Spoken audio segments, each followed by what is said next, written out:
ورسوله الداعي إلى رضوانه صلوات الله وسلامه على رسول الله محمد بن عبد الله وعلى آله وأصحابه ومن تبعهم بإحسان إلى يوم الدين أما بعد. Hadirin sekalian, ibu dan bapak-bapak kaum muslimin wal muslimah, saudara-saudariku yang saya cintai karena Allah Subhanahu wa taala, kita kembali bersyukur atas segala nikmat yang Allah berikan kepada kita semua, sehingga pada malam hari ini kita masih diberikan hidayah, inayah dari Allah Subhanahu wa taala, diberikan hidayah, diberikan inayah, penjagaan dan perhatian dari Allah Subhanahu wa taala, sehingga kita pada malam ini masih diberi oleh Allah keimanan yang mampu mengantarkan kita untuk menunaikan satu kewajiban yang mulia dan menjadikan kita mencintai ketaatan. Itu semua adalah suatu anugerah dan pemberian yang Allah berikan kepada hamba-hamba pilihannya.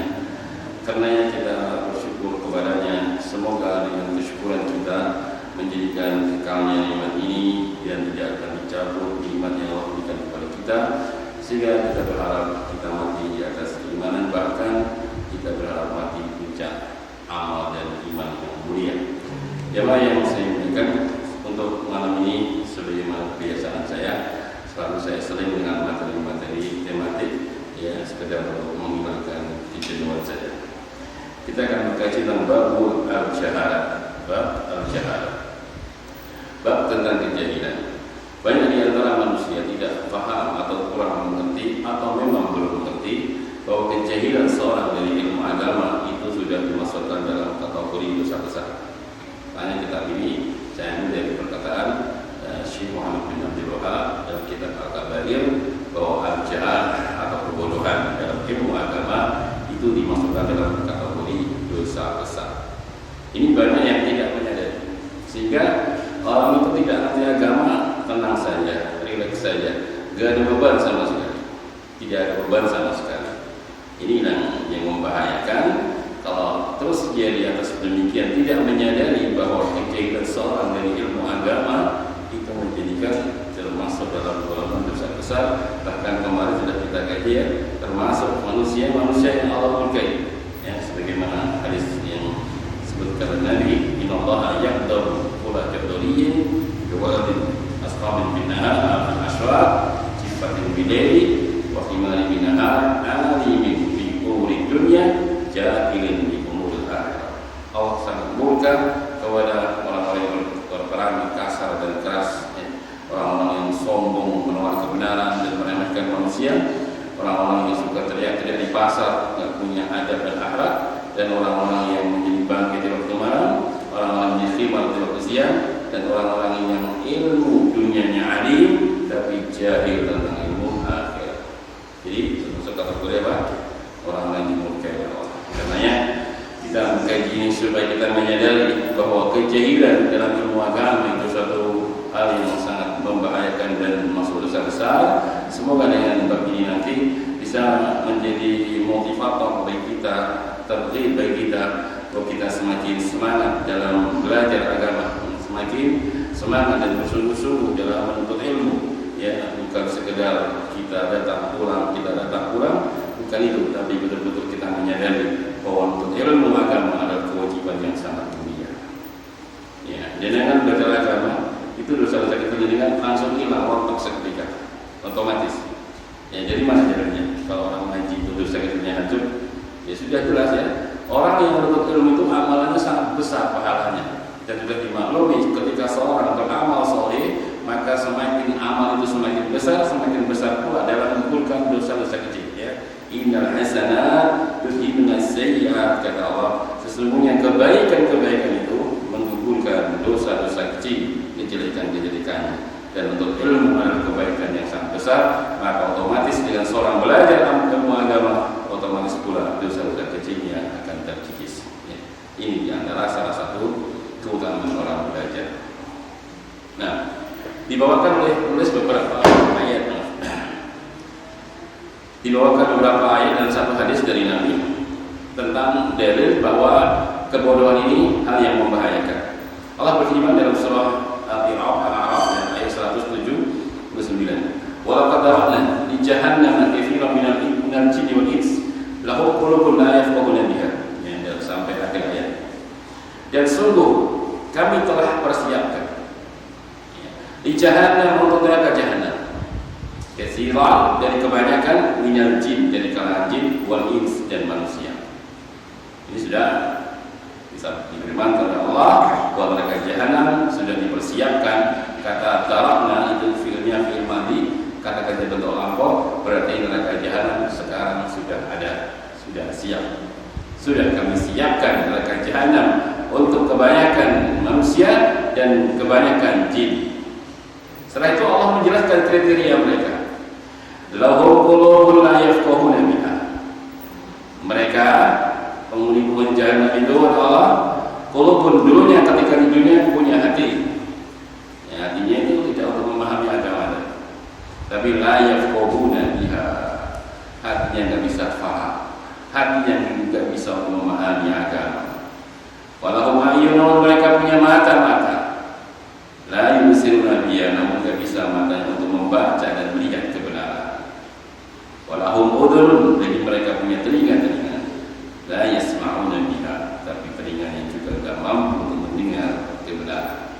Bukan tidak mampu mendengar secara hisiah, tuli bukan, atau buta bukan. Punya hati, punya mata, punya telinga, bisa mendengar, bisa melihat. Hatinya waras, namun tiga fungsi indera utama ini tidak berfungsi sebagaimana yang dimaukan oleh syariat, digunakan untuk memahami agama, mempelajari kebenaran, sehingga mereka orang-orang yang akan mengisi neraka jahanam dari kalangan manusia dan jin, yang mereka punya hati tapi hatinya nggak bisa memahami agama, mereka punya mata nggak bisa untuk memandang dan melihat kebenaran agama, itu dua telinganya. Nah, ini kejahilan, ya. Ini hanya sangat jahil. Makanya Allah mengatakan wala taqfu ma laysa laka bihi ilm. Jangan kalian berhenti tawakuf, berhenti dengan sesuatu yang kamu tidak memiliki dasar ilmunya. Inna sam'a, sungguhnya pendengaran, wal basara, dan penglihatan, wal fu'ada, dan hati, kullu ulaika kana anhu mas'ula. Semuanya itu akan dimintai pertanyaan dan bertanggung jawab. Nah, jadi pendalilan di sini sangat jelas. Ketika seorang itu memiliki indera-indera yang mestinya dia bisa mengangkat kejahilan dirinya, namun indera-indera utama yang memberikan kepada mereka tidak berfungsi sebagaimana mestinya, sehingga dia tergolong orang-orang jahil dan pantas mengisi neraka jahanam. Membahayakan sekali kan Pak. Jadi kejahilan itu mengantarkan ke neraka jahanam. Ya, ini kan banyak tidak diketahui oleh manusia. Ya, karenanya sehingga kita harus semakin takut, ya. Jangan sampai kita membiarkan diri kita jahil, ya. Jangan sampai kita terus di atas kejahilan, karena hal yang sangat membahayakan. Yang kedua, diriwayatkan oleh Abdullah bin Abbas dan Muawiyah dan yang lainnya dari selain keduanya, anna Rasulullah SAW bahwasanya Nabi kita bersabda, al-syamah ma'ruf man yuridillahu bi khairan yufaqihu fid din. Saya akan jelaskan dari sisi bahasanya karena harus demikian supaya lebih mendalam makna yang akan kita ambil dari hadis ini. Di awal jumlah, di awal kalimat Nabi mengatakan man isim mausul kembali ke laki-laki, tua atau muda atau wanita. Jadi kalau ada kata man, maknanya barang siapa, laki-laki atau perempuan, tua atau muda, itu makna cara menerjemahkannya. Yuridillahu bihi khairan. Yuridi, yang Allah menginginkan, ya. Allah menginginkan bihi, ya, dengannya khairan, suatu kebaikan. Khairan dibaca konteksnya nakirah. Rasul tidak mengatakan al khairah, tapi khairan, tidak pakai a. Ini bukan berarti tidak ada maknanya. Dalam bahasa Arab itu semua ada maknanya. Rasulullah mengatakan khairan, bukan al khairah, maknanya isim nakirah yang datang di tengah jumlah. Di awal jumlah ada man syartiyah tadi. Ini maknanya dalam ilmu nahwu, ilmu bahasa Arab, memiliki makna bahwa yang dimaksud kebaikan itu kebaikan yang luas, yang banyak, mencakup urusan dunia dan akhiratnya. Itu maksudnya. Jadi begini artinya, barang siapa, laki-laki atau perempuan, tua atau muda, yang Allah menginginkan dengannya suatu kebaikan yang banyak, yang luas, mencakup urusan dunia dan akhiratnya, begitu Pak cara menerjemahkannya. Makanya saya jelaskan secara bahasa, supaya Bapak bisa mengetahui keagungan di sini. Sebab kalau nggak dijelaskan secara bahasa, hanya baca-baca biasa, kurang menarik terjemahannya. Karena bahasa Arab itu harus memang memiliki kaidah-kaidah yang sangat mulia. Bahwa kekhairan di situ itu maknanya kebaikan yang banyak, yang luas, mencakup dunia dan akhiratnya. Ya. Yufaqihu, ini jawab syaratnya. Maka Allah akan menjadikan siman tadi, laki tua atau muda tadi, ya, faqih, faham, fiddin dalam ilmu agama. Jelas ya? Faqih, faham. Itu bisa memahami agama. Nah, ketika ada seorang faham dengan ilmu agama, itulah tanda kalau Allah menginginkan baginya kebaikan. Sementara kefakihan dalam beragama itu jalannya cuma satu, Pak, belajar, tidak ada jalan yang lain, ya kan? Innama ta'alum, innama ilmu bitta'alum, kata Nabi. Innama, pakai kata innama dalam ilmu nahwu namanya yufidu al-hasr, memberikan makna pembatasan maksud. Kalau begitu, hanyalah tiada lain ilmu itu didapat bitta'alum, dengan belajar. Belajar lain. Tidak dengan toko, tidak dengan semedi, ya, tiba-tiba alim, ya, toko di Sunan Kalijogo, toko 40 tahun orang hari, tiba-tiba jadi sunnah, nggak pusing lah, ya, yang bisa masuk daerah, ya, orang tiba-tiba jadi alim, ya, tidur di goa, mimpi jadi alim, jadi ulama, ya, nggak bisa. Bertobat jadi seorang artis, tiba-tiba jadi ustaz, nggak boleh jadi ustaz. Tobat ya belajar dulu, jangan tobat jadi mantan pendeta, tiba-tiba jadi dai. Ya belajar dulu. Dari mantan penyanyi rock tiba-tiba jadi dai, nggak boleh. Belajar dulu. Nggak mungkin jadi pemain rock tiba-tiba jadi ustaz. Ustaz kan bisa nanti. Ya.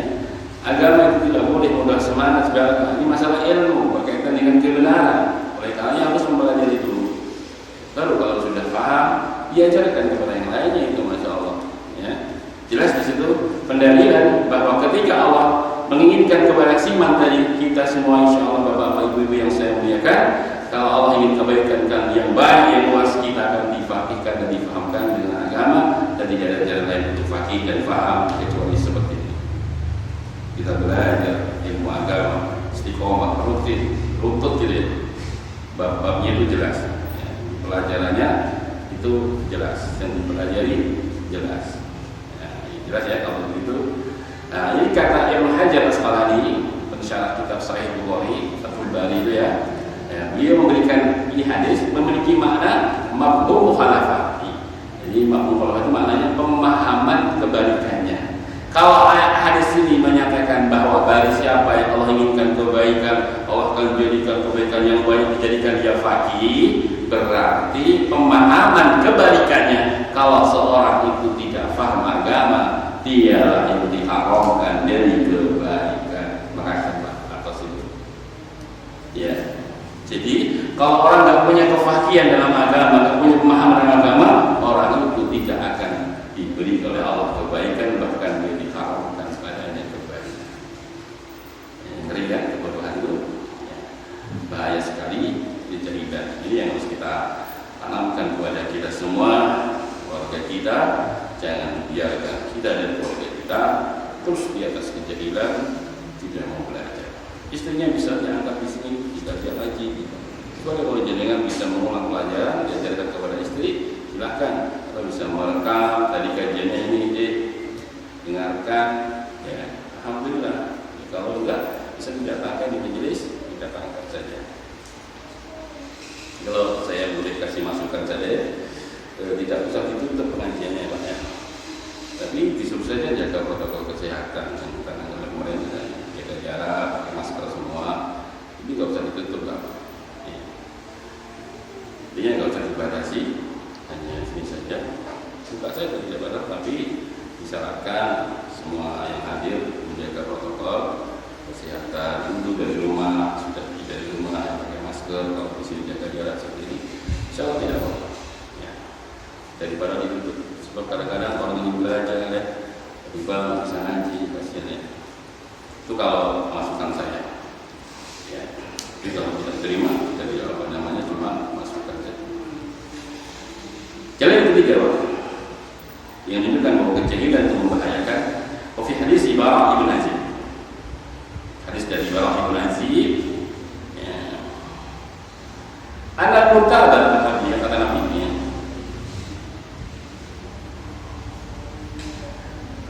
kata Pak Azib di Radhiyallahu ya. Orang-orang yang murtad, orang-orang yang ragu-ragu dan bimbang. Murtad bukan murtad, tapi murtad pakai pak. Walladzi yaqulu idza sa'alahu al-malakani, ialah orang yang kelak ketika ditanya oleh dua malaikat, Munkar dan Nakir. Maksudnya di mana? Ialah kubur.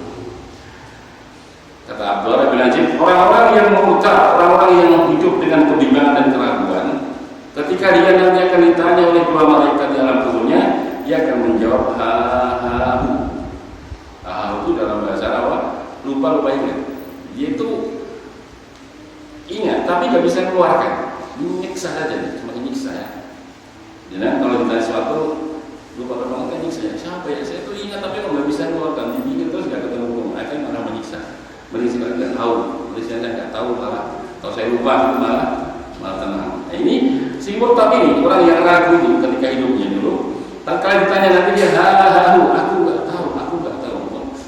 Aku itu ya tadi lupa ingat. Lupa dikatakan ingat karena dia itu orang Muslim juga ya. Dia ngerti siapa Tuhannya, siapa nabinya, dia ngerti, tapi nggak bisa keluarkan. Ya, nggak bisa keluarkan kalau Tuhan dia Allah, nabinya Muhammad, agamanya Islam. Kenapa? Karena tiga konsekuensi ini nggak dilakukan di dunia. Dia ngerti itu hanya Allah, Nabi nggak pernah belajar agama Allah. Dia ngerti Rasulnya Muhammad, tapi nggak pernah belajar tentang sunnah-sunnah Nabi Muhammad. Dia ngerti agama Islam, tapi konsekuensi Islam nggak dia jalankan. Akhirnya apa? Dia ngerti, tapi nggak bisa keluarkan. Maknanya ha-ha itu. Karena mungkin jengkel ya nggak bisa keluar, baru katakan la adri, aku nggak tahu. Sami'tu nasa yang qulna syai'an wa qultuhu. Aku mendengar manusia berucap sesuatu, aku pun mengucapkannya. Murtad, taklid darinya banyak.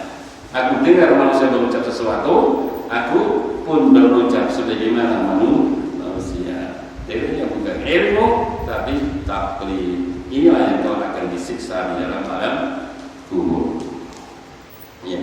Kenapa dia bisa murtad? Karena nggak belajar. Akhirnya hidup dengan kebimbangan. Coba kalau dia belajar, nggak akan dia bingung.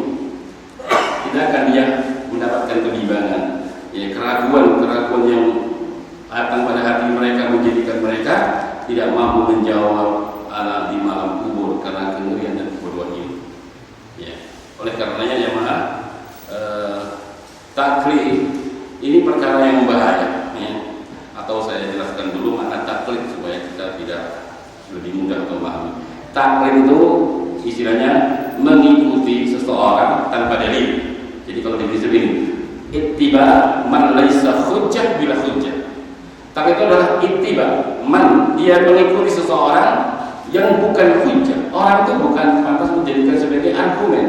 Bila hujjah, tambah lagi dalam mengikuti si orang yang bukan hujjah tadi, tanpa hujjah lagi, tanpa dalil lagi. Kita ikuti seorang, ya. Orang itu gak pernah diikuti. Dia bukan ahli ilmu, dia bukan langsung seorang penuntut ilmu, bukan seorang ulama. Dia itu bukan hujjah, ya. Dan di dalam mengikuti orang siman tadi yang bukan ahli hujjah tadi, dia nyampaikan tanpa hujjah, terus diikuti, itu namanya taklid. Beda.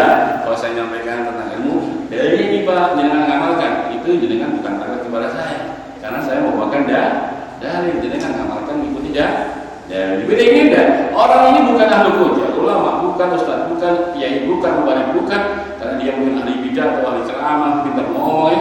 Kemudian dia menyampaikan sesuatu tanpa hujjah juga, tanpa dalil, diikuti oleh manusia. Itu namanya taklid. Orang seperti ini akan masalah nanti alam kubur. Akan bermasalah di alam kubur. Karena tidak mau belajar. Itulah yang menjadi dalil. Ya tiga kalau Syekh menjadi dalil sangat kuat bahwa kejahilan itu perkara yang sangat membahayakan. Sekarang saya bacakan penjelasan dari Dr. Shalih Fauzan di dalam menjelaskan tiga argumen di atas. Beliau mengatakan al-jahalah minal jahal. Kata jahal itu diambil dari kata jahal, itu kebodohan. Apa itu?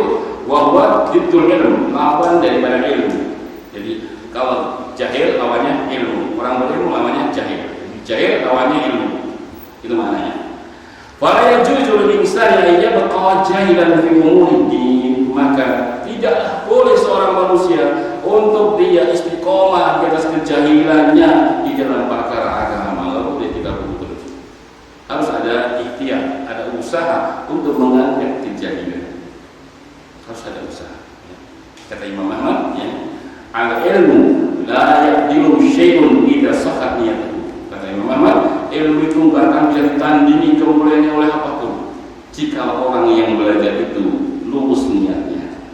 Ditanya oleh para murid-muridnya, apa itu imam yang dimaksud orang yang belajar niatnya lurus, niatnya sahih? Apa kata beliau? Ayyarfa, hendaklah seorang ketika belajar itu dia niatkan ayyarfiya, agar dia meniatkan untuk belajar itu untuk mengangkat kebodohan dirinya dan kebodohan orang lain. Itu niat yang benar. Jadi kita ngaji ini untuk mengangkat kejahilan diri kita. Kalau kita sudah tidak jahil lagi, punya ilmu, angkat kejahilan kita, istri kita yang atau kasih ilmunya, anak kita kasih ilmu, itu namanya untuk ilmu dengan niat yang lurus. Inilah yang ada tandingannya, terutama belajar kalau niatnya seperti ini.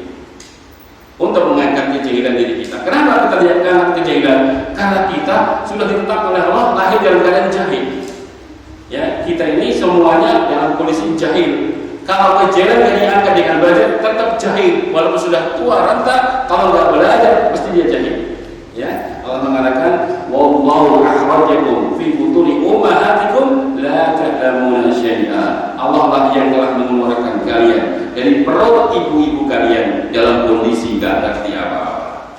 Artinya jemaah yang saya muliakan, kalau kita yang asalnya jahil ini, kita hidup nggak pernah belajar, ya kita terus akan jahil walaupun kita sudah tua renta. Makanya sering saya sampaikan dalam hadis kemarin, ya, Rasulullah mengatakan apa? Inna rajul la yusallina sittina sanah lam yuqbal salata. Ada seorang laki-laki yang sholat selama 60 tahun namun salat pun tidak ada diterima sama Allah. Ingin tahu sebabnya? Nabi jelaskan, la'allahu yutimu ruku'uhu wa la yutimu sujuduhu. Yang menjadikan sholatnya selama 60 tahun tidak diterima oleh Allah, bisa jadi kata Nabi, ketika rukuk bagus rukuknya, tapi giliran sujudnya enggak jelas, amburadul atau sebaliknya. Sementara rukuk dan sujud itu rukun di antara rukun sholat. Kalau satu saja rukun ditinggalkan, dia tidak sah sholatnya. Jadi bapak tua ini 60 tahun sholatnya tidak diterima karena dia selama 60 tahun nggak pernah belajar bagaimana sholat yang benar. Kemana indera-indera ketiga ini? Kemana matanya? Kemana telinganya? Kemana hatinya? Kakinya tidak untuk melangkah ke majelis ilmu dan yang lain-lainnya. Jadi jangan dipahami dengan perasaannya, Pak. Kasihan bapak itu 60 tahun tidak terima. Jangan dilihat 60 tahun dikasih oleh Allah umur cukup panjang. Kenapa tidak pernah belajar sama sekali, pengajiannya tidak pernah, ya? Sehingga 60 tahun dia salah semua sholatnya. Jelas? Ya, jadi bukan dia apa? Ya, bahwa kita belajar agama itu tujuan utamanya untuk mengangkat kejahilan kita supaya saya nggak bodoh terus. Supaya bisa nanti sudah punya ilmu, angkat kejahilan istri kita, keluarga kita dan yang lainnya. Itu kata dia, ya. Bal yajibu alaihi ta'allum ma la yastaqimu dinuhu illa bih. Bahkan seorang itu harus belajar yang dengannya agama dia akan istiqomah, ya, karena akan tegak istiqomah agama dia illa bih, kecuali dengan dia belajar, dengan dia menuntut ilmu, dia akan istiqomah di atas agamanya. Li'anna tarka hadza ta'allum, karena seorang meninggalkan belajar, ya, yu'addu katsiratun minal kaba'ir, maka dia divonis sebagai suatu bentuk dosa besar di antara dosa-dosa besar. Jadi kalau nggak belajar itu apa? Divonis apa? Termasuk dalam kategori dosa-dosa besar. Ini yang tadi saya katakan, banyak kaum muslimin yang tidak mengetahui ini sehingga mereka jahil. Tenang-tenang saja, ya. Tenang-tenang saja, kan? Bahasa kata salah. Nah, inilah penyakit yang harus apa disebarkan kepada mereka agar mereka paham bahwa agama itu, belajar agama itu harus dimiliki, harus, ya, dilakukan karena hukumnya adalah wajib untuk mengangkat seorang dari kejahilan. Li'anna hadza fihi khirmanun lil fard min al-ilm. Karena sesungguhnya ini adalah sesuatu yang, ya, pengingkaran, ya, seseorang dari ilmu. Pengingkaran orang dari ilmu itu Allah Subhanahu wa taala murka. Wallahu wasafa al-munafiqina bi annahum la yafqahun. Oleh karenanya Allah, Bapak-bapak, Ibu-ibu, mensifati orang-orang munafik itu dengan la yafqahun, enggak paham, ya. Walillahi izzatu wa lirasulihi wa lil mu'minina walakinnal munafiqina la ya'lamun. Dalam ayat yang lain Allah mengatakan Sesungguhnya kemuliaan itu milik Allah, milik Rasulnya, milik orang-orang beriman. Akan tetapi orang-orang munafik itu gak pernah paham. Tidak akan ada jalan untuk dapat mulia kecuali dengan iman. Gak ngerti orang munafik kata Allah. La yu'minun, mereka gak pernah beriman. La yaqulun, gak pernah paham. Ya, walakin al-munafiqina la yaqulun kata Allah. Akan tetapi orang-orang munafik itu gak pernah paham. Ya. Wa dzalika bi annahum la yuhtamuna bi talabil ilmi, karena mereka dulu ketika kala di dunia tidak punya perhatian untuk menuntut ilmu. Ya. Mereka perhatiannya pada apa? Bagaimana pandai ngomong, bagaimana pintar berorator, berorasi, itu yang dibikin. Tidak pernah mereka memberikan perhatian dengan ilmu. Itu si munafikin. Makanya kemana paham. Tapi kalau ngomong pak jagonya, mereka jagonya. Wa iyyaqulu tasma' liqaulihim ka'annahum khusubun mustanad, kata Allah. Apabila ya Muhammad, si munafik sudah ngomong, tasma' liqaulihim, kau pasti akan mendengar ucapan mereka. Karena pandainya adalah berorasi, berpidato, berceramah, mengutambahkan fakta, itu ahlinya. Makanya kalau sudah ngomong, Nabi saja telah heran, terkesan dengan penampilan mereka tatkala bicara. Ya, dalam surah yang lain dikatakan apa? Kul bentar ya. Allah mengatakan mereka kalau sudah bicara masalah dunia, maka Nabi dibuat kagum ya. Tapi Nabi dibuat kagum kalau sudah mereka ngomong tentang masalah dunia. Tapi hakikatnya itu adalah ya gombal dan palsu belaka. Oleh orang-orang munafik itu seperti dari zaman kiamat sudah seperti itu semua. Mereka orang yang tidak mau memahami karena dia memang tidak ada perhatian dengan ilmu. Artinya kalau bisa saya terjemahkan agak ekstrim gitu Pak ya. Ini kalau saya terjemahkan agak ekstrim, berarti kalau ada orang Islam yang tidak ada perhatian dengan ilmu, itu mensifati sifatnya orang munafik. Ya, itu mensifati sifatnya orang munafik. Tidak ada perhatian sama sekali dengan ilmu. Ya. Wasimahil khair, tidak ada perhatian untuk mendengar kebaikan. Ya. Al-mufid, yang bermanfaat minal Qur'ani was sunnah, dari Al-Quran dan Sunnah. Kita ambil apa? Ada tiur dengan Al-Quran dan Sunnah. Walidzalika ya, fahum, oleh karena mereka itu ya berguna ala jahalatihim, mereka terus di atas kejahilan mereka, wa dhalalihim, di atas kesesatan mereka. Kebodohan itu gandengannya sesat ya, ketidaktahuan itu gandengannya adalah kesesatan. Nas'alullah al-afiyah, kita mohon kepada Allah keselamatan. Wa qad yasilu al-i'radu an ta'allumi ila haddil kufur, bahkan kata dia ya, bahkan seorang itu ya meninggalkan atau berpaling dari ilmu itu bisa sampai kepada derajat kekufuran. Hati-hati, jadi orang yang menggadir bisa sampai kekufuran ya. Sebagaimana Allah berfirman, walladzina kafaru amma undiru mu'ridun, perhatikan kata Allah di surah Al-Ahqaf ya, surah ayat nomor 3. Allah mengatakan walladzina kafaru, dan orang-orang yang kafir itu apa sifat mereka? Amma undiru, apa yang mereka diberikan peringatan, mu'ridun, mereka berpaling. Kalau ada peringatan-peringatan, kajian-kajian yang isinya tentang ayat Al-Quran dan Sunnah Nabi, mereka tidak mau berpaling ya. Dalam ayat yang lain, wa man adlamu mimman dzukira bi ayati rabbih tsumma a'rada anha inna minal mujrimina muntakimun, kata Allah ya. Wa man adlam, siapakah yang paling zalim daripada orang yang tatkala dibacakan kepada mereka ayat-ayat Tuhannya, tsumma a'rada anha, kemudian dia berpaling dari tempat yang dibacakan padanya ayat-ayat Allah. Innal mujrimin, kata Allah, sesungguhnya para pendosa digerakkan oleh apa? Mujrimin, pendosa. Siapa apa? Orang-orang yang lalai dari ayat-ayat Allah dibacakan. Mungkin soalnya masih no, tapi pengajiannya no ya. Subuhnya mau, pengajiannya nggak mau ya. Ini mudah-mudahan Allah akan hidayah ya. Nggak mau. Soalnya masih mau, mahriban masih mau ya. Tapi ada pengajian setelah maghrib, jalan dan pengajian, dia nggak mau mengaji ya. Tsumma a'rada, kemudian dia berpaling dari pada naudzubillah ya.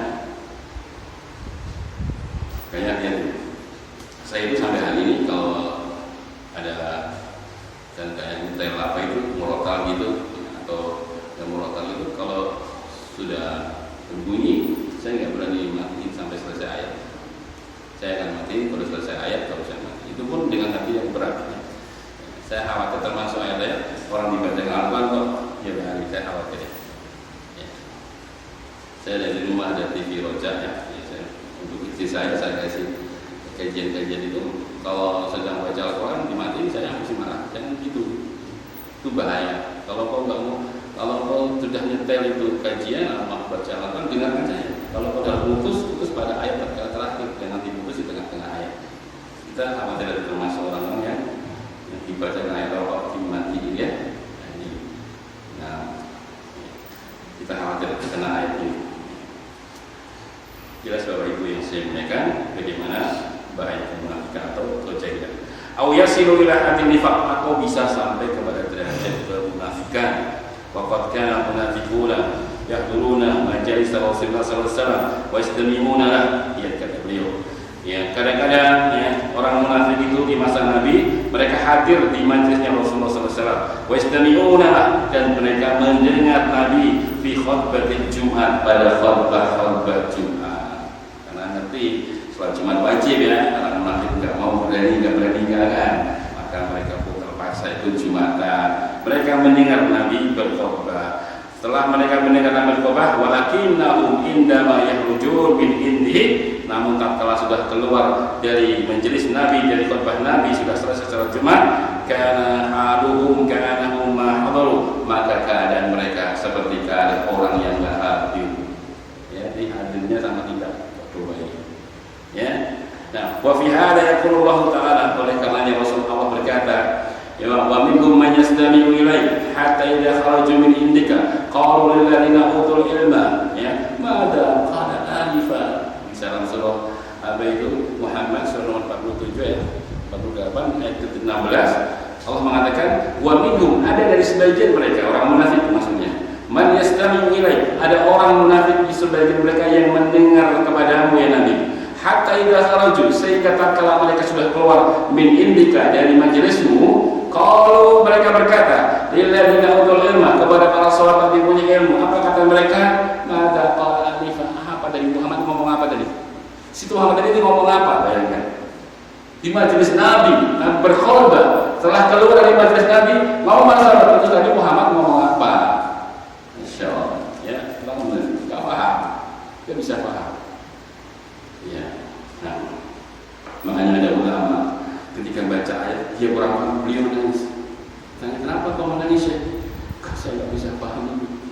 Saya takut ya, karena ketika tidak paham dengan ayat itu akan menjauhkan dari kebaikan. Maka ulama ini menangis karena dia baca ayat dia nggak paham maknanya. Kita terlalu banyak ayat yang nggak paham, karena paham arti saja kita nggak ngerti ya.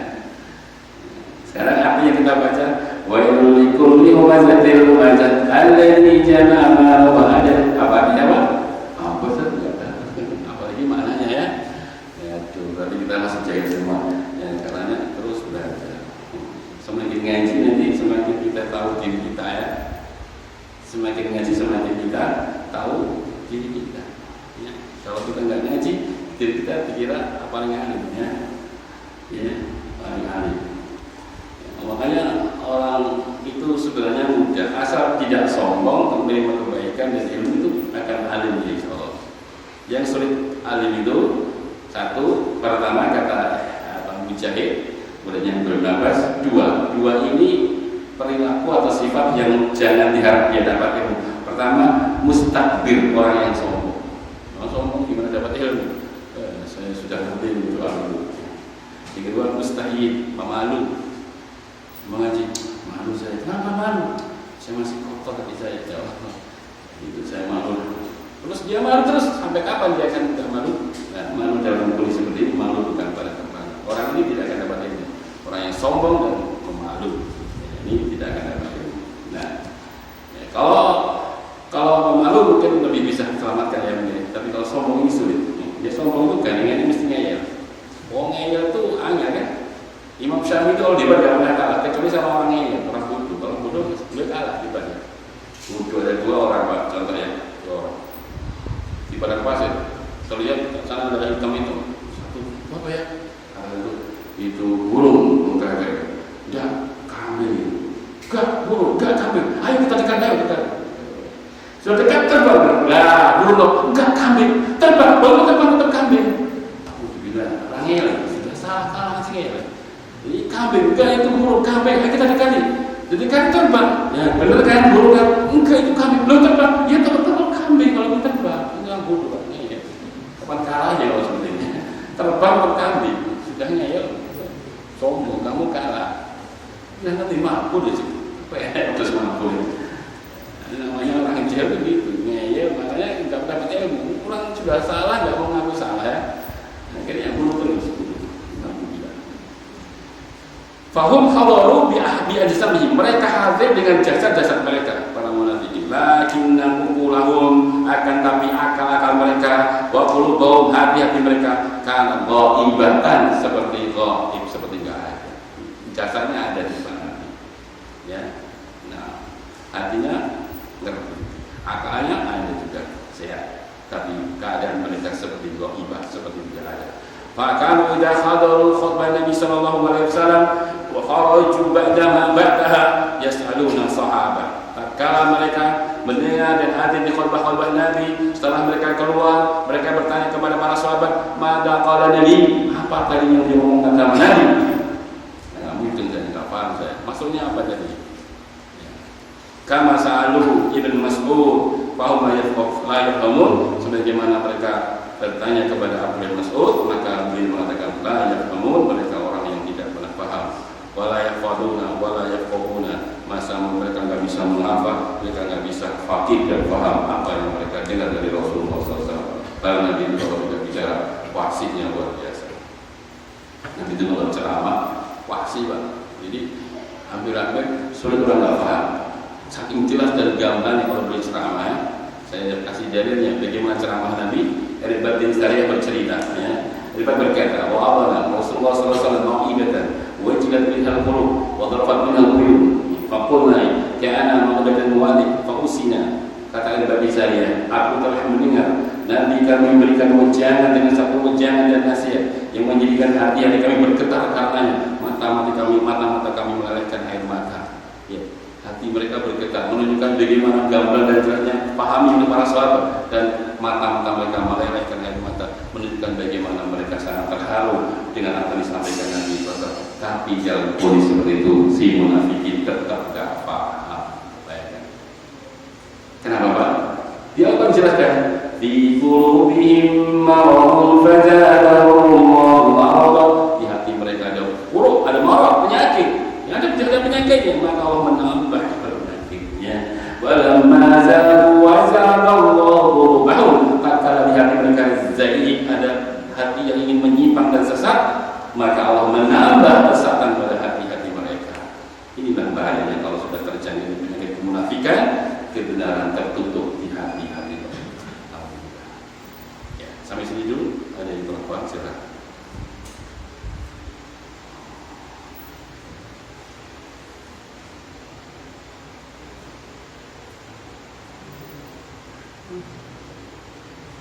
Saya akan jelaskan sedikit kalau begitu kesimpulannya ya. Terus bagaimana kita tidak jahil, bagaimana kita akan terus semangat dalam belajar. Pertama musuhnya adalah malas. Ini musuh pertama adalah malas. Malas saya akan jawab.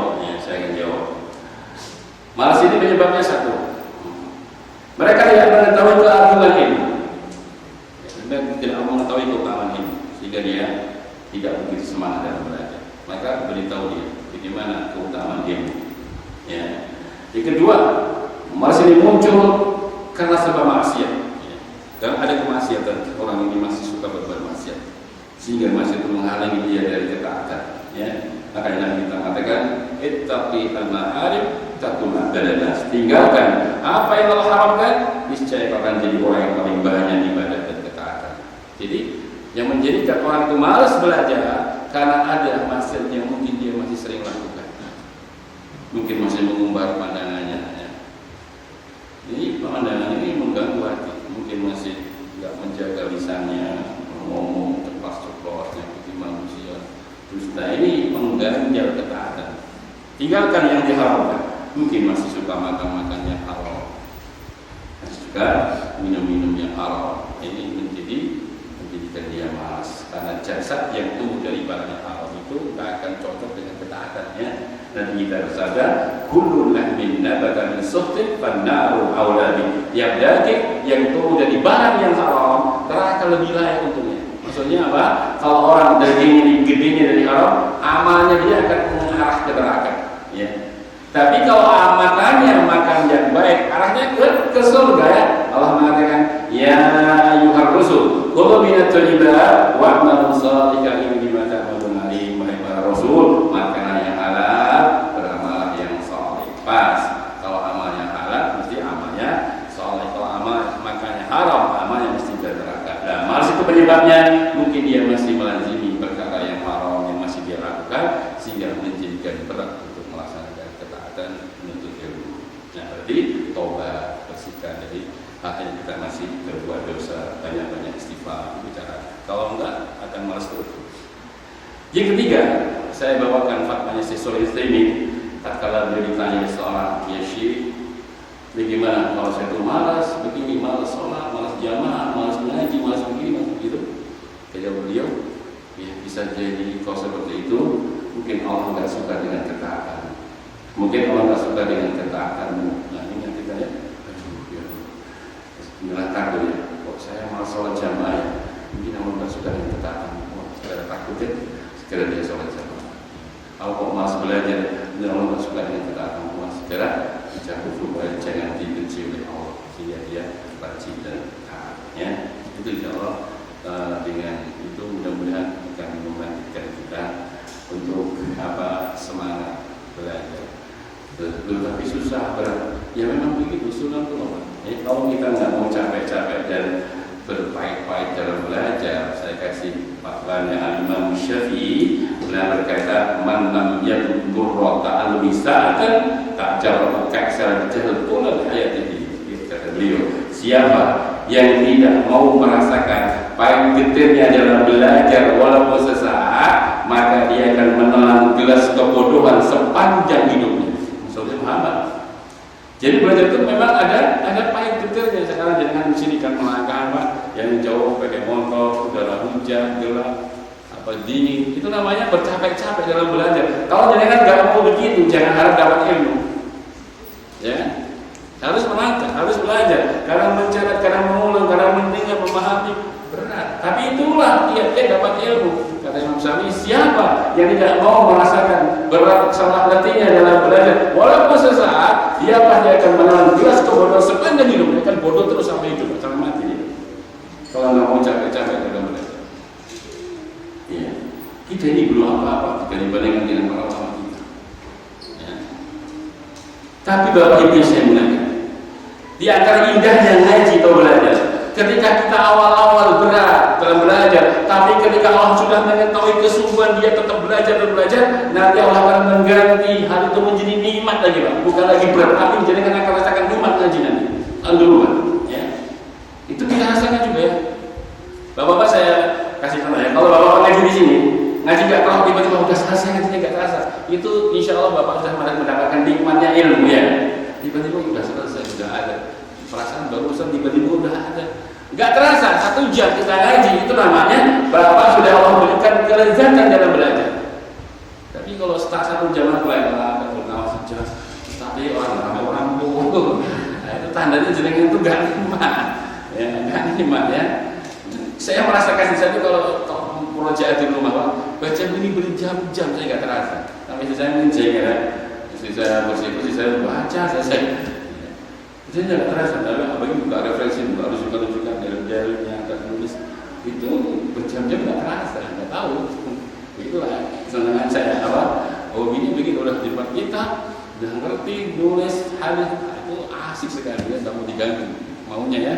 Tapi karena saya punya anak istri harus ngurusi anak istri ya, kalau tiga. Tapi itulah ilmu. Jadi bahwa nanti kalau sudah diberi oleh Allah kenikmatan, jadi dengan ngaji itu sudah bukan lagi berarti nikmat. Itu namanya Allah sudah memberikan kita kelezatan dalam belajar. Itu yang kita harapkan ya.